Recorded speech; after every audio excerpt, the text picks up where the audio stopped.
So, the first thing that's super important for everyone to learn in understanding about behavior in general and behavioral science is something called the three-term contingency. And ultimately, we do say this is, talk about this as an ABC analysis. So you might hear the terms interchangeably. You probably will hear ABC analysis more often. So let's start with behavior. And that is actually the scientific definition of behavior. It's anything a person says or does. Sometimes in behavior analysis, we extend that a little further to say that can be observed and measured. Behavior can also be something that you may not hear or see necessarily, but you hear, so you know it's actually happening. Okay, that's the first thing. The A and the C talk about the context in which behavior lives. So, antecedents. Antecedents are the things in the environment that prompt or trigger a behavior to occur. Things like email reminders, things like calendar reminders, things like your alarms.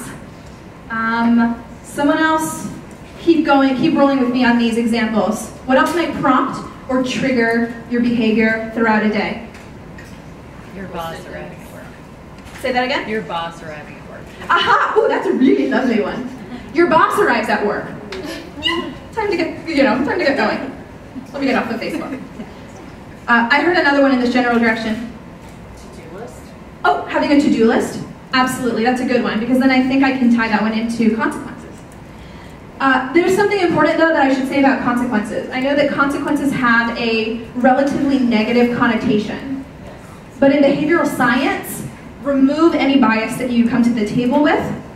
Consequences are, in behavioral science, anything that follows a behavior and then affects the future probability of that behavior.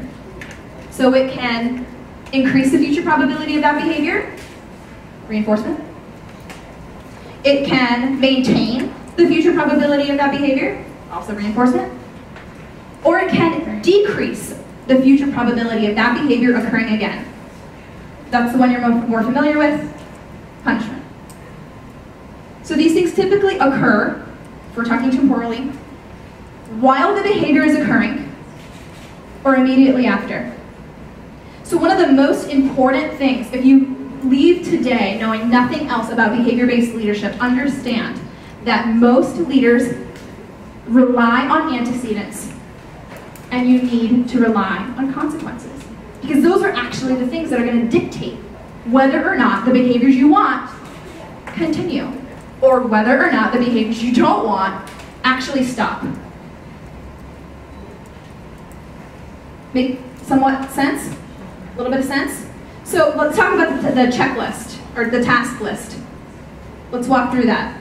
So let's go with the example that this morning we were setting up for this conference.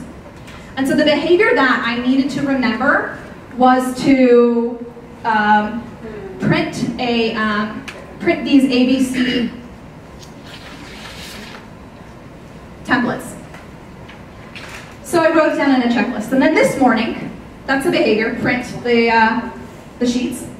So this morning I look at my task list, and it prompts, triggers me to put it on a flash drive and go find Jared and go get it printed. And then I go back to the list and I cross it off. And ooh, that feels good, especially for someone neurotic like me.